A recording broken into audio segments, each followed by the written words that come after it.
көңіл-күйлеріңіз қалай? Әдебиет сабағымыз өте ерекше өтпек, сондықтан бүгінгі сабаққа белсене қатысады деген ойдамын. Сабағымызды бастамас бұрын тақтаға назар аударайық. Тақтадағы сөздерді оқиықшы. Қарды, бу, сұйық, тамшы, ақады. Балалар, осылардың барлығы ненің қасиеті?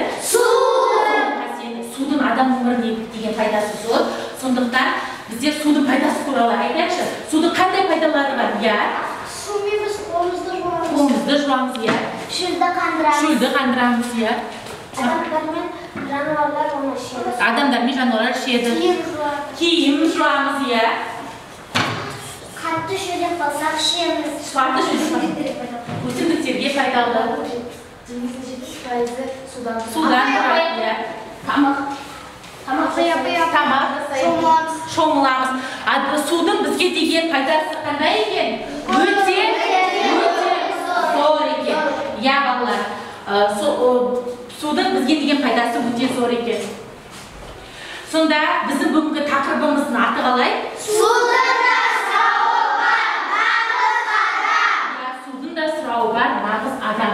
Біздің бүгінгі сабағымыздың мақсаты шығарманы дауыстап түсініп, рөлге бөліп, мәнерлеп теріп оқу, мұғалімнің көмегімен оқылған шығарманы логикалық бөліктерге бөліп, әр бөлікке ат қойып жоспар құру. Ал балалар, біздің судың да сұрауы бар бөлімшемізде нағыз адам деген шығармамен танысамыз. Нағыз адам деген шығармамен таныспас бұрын, оны несімен танысамыз? Автормен. Ал қараңыздаршы кітапта нағыз адамның авторы қалай? Василий Александрович Сухомлинский 1918 жылы дүниеге келген кеңестік жаңашыл педагог екен, балалар жазушы екен. Енді осы Василий Александрович Сухомлинскийдің суға қатысты, судың қадіріне қатысты біздің нағыз адам деген шығармамызды оқимыз. Ол шығарманы оқымас бұрын бізден 3 бөлікке бөліп алайық. Бірінші бөлігін қандай деп атаймыз? Ол адам емес деп атаймыз. Екінші бөлігін? Үшінші бөлігін? Нағыз адам деп атаймыз. Енді осы бөліктерді біздер 1 минут әдісімен оқиық.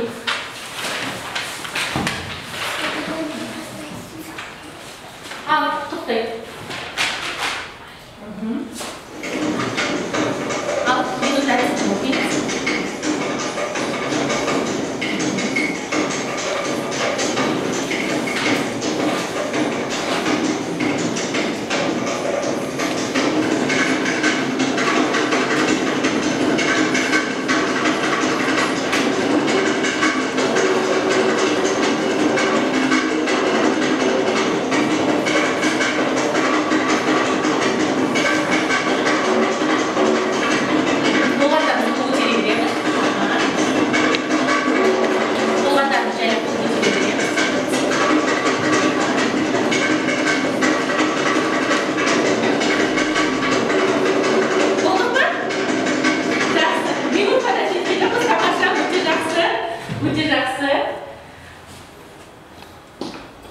Өте жақсы.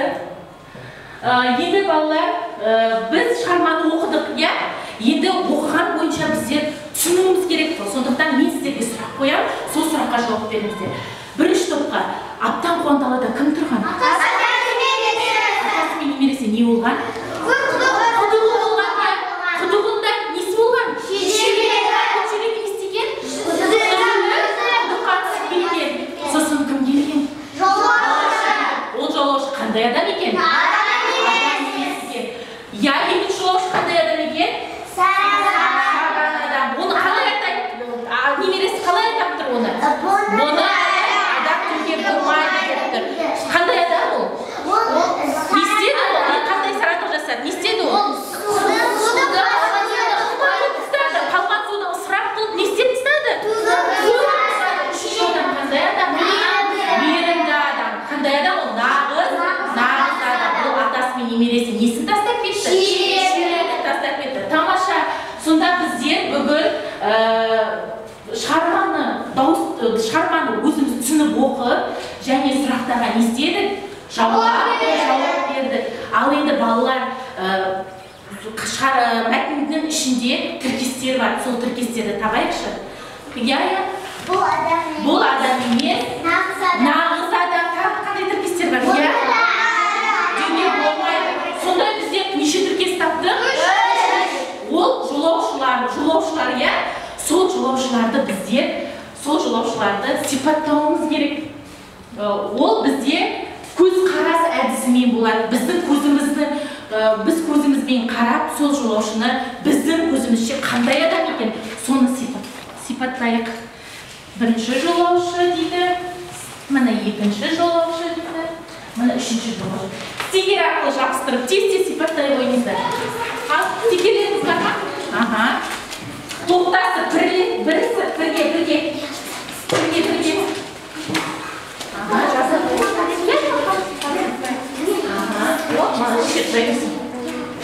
бірге сипаттайды. Қандай адам?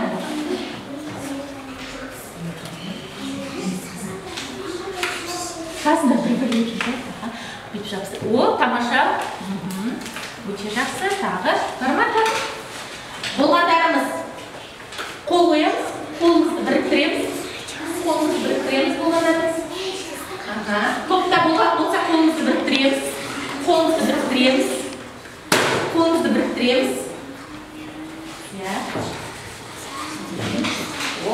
Ой, молодец. Жарайсыздар. Өте тамаша. Үшінші топ болды. Ал үшінші топ оқи қойып. Не жазғанымызды оқиық? Мәтіндегі үшінші жолаушы сипаттаған екен. Ал мейірімді, шыншыл, адал, қамқор, тату. Ал бар біреуімізді іле қойып. Тамаша. Өте жақсы. Жарайсыздар. Болдық па? Бермес? Ал оқи қойыңдар. Әдепсіз. Қызғаншақ. Тағы. Әдепсіз. Саран. Жаман. Ал біреуміз бар, біле қойып. Өте жақсы. Жарайсыздар. Жақсы. Ал екінші топ? Болды. Ал айта қойыңыздар. Саран, қызғаншақ, суды қадірмейді. Дұрыс. Құрғақ құмға суды төгіп тастады. Құрғақ құмға суды төгіп тастады. Суды құмға төгіп тастағанда, ол жаман адам. Ол жаман адам жақсы. Тамам. Содан кейін, айта ғой. Дұрыс айтасың. Сәйда іле ғой. Өте жақсы. Тамаша. Біздер тіркестерді таптық па? Тіркестерді таптық. Мәтіндегі кейіпкерлерді сипаттадық па? Мәтіндегі үш жолаушыны кейіпкерлерді біздер не істедік? Сипаттадық. Ал енді оқушылар көзқарас әдісін аяқтасақ, көршіңмен талқыла әдісіне көшеміз. Ол біздің алғыш жаттығудың берілгенін оқиықшы. Ал нағыз етті.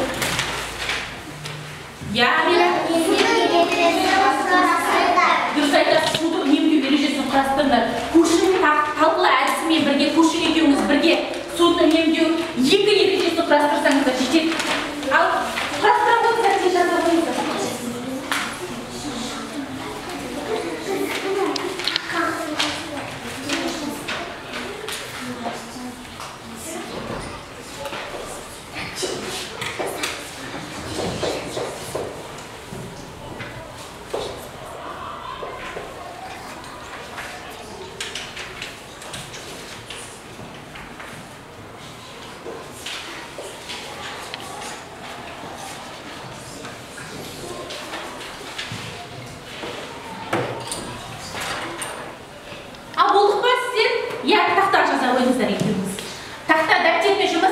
Дәптерімізге жазамыз. Жазамыз.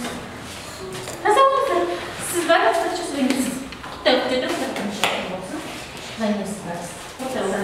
Алтыншы жаттығу деңіз.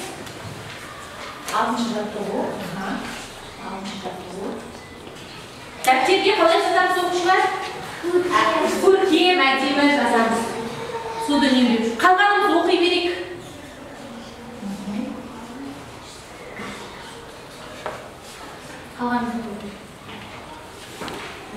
Ал болғандарымыз оқиыншы. Оқи қойыңдар. Су болмайды. Тағы. Амира, не жазып жатсың сен? Қажетсіз суды босқа ағызбау керек. Қажетсіз суды босқа ағызбау керек. Али, сен не жаздың? Сен не жаздың, Амир? Мен суды үнемдеу керек. Суды үнемдеу керек деп жаздық. Апай. Ал, Айя. Суды үнемдеу. Дұрыс айтасың. Суды үнемдеу қажет. Тағы. Суды ысырап қылмау қажет. Жоқ, жақсы балалар. Ал енді бүгінгі сабақты біздер қорытындылау үшін мынандай мен ойында бердім сіздерге. Қазір мынандай ойынды. Қаламыз дәптерге жаза береміз, а мен ойынды қоса берейін.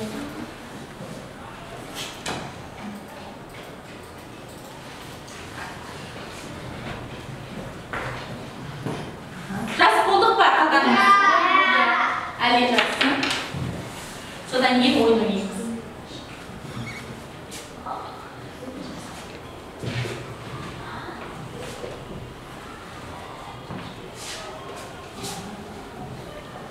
Ыдысты жабық раковинада. Ал кім ойнайды? Кім басқа ойнайды? Кім басқа ойнағысы кетті? Зерделі. Ал таңдайық. Зерделіге. Таңдады.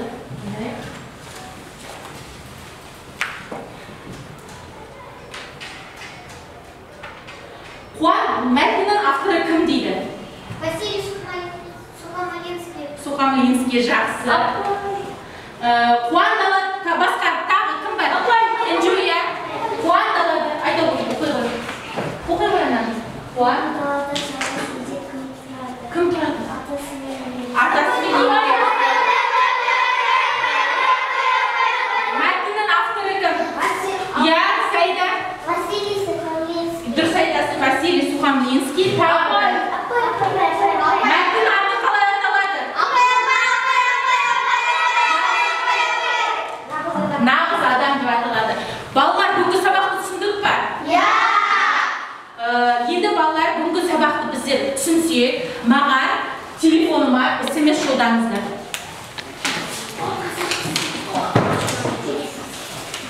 Маған SMS жолдаңыз. Бүгінгі сабақта жақсы, Саида өте жақсы қатысты, Дария өте жақсы қатысты, Амира өте жақсы қатысты, Али өте жақсы қатысты. Тез барып, маған SMS жолдай қойыңыздар. Сабақ қалай ұнады ма? Ұнатса не, қай жері ұнады? Соның барлығын жазыңыздар. Өте тамаша. Мында, телефонға. Ернарға бүгінгі сабақ өте ұнаған екен, тамаша. Амираға бұл сабақ өте ұнады, күшті өтті дейді, өте жақсы. Тағы, қай жері ұнады?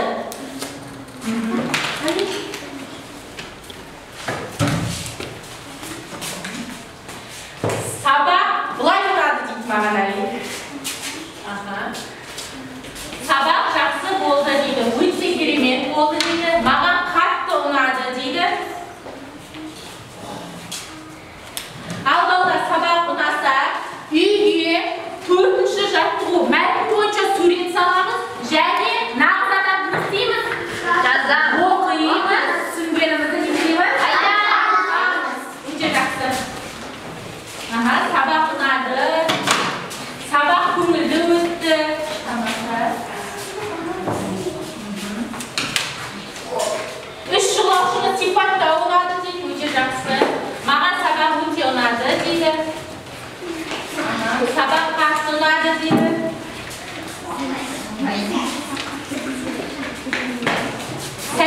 Әйгерім Серікқызы сәлеметсіз бе дейді. Бүгінгі сабақ керемет өтті дейді.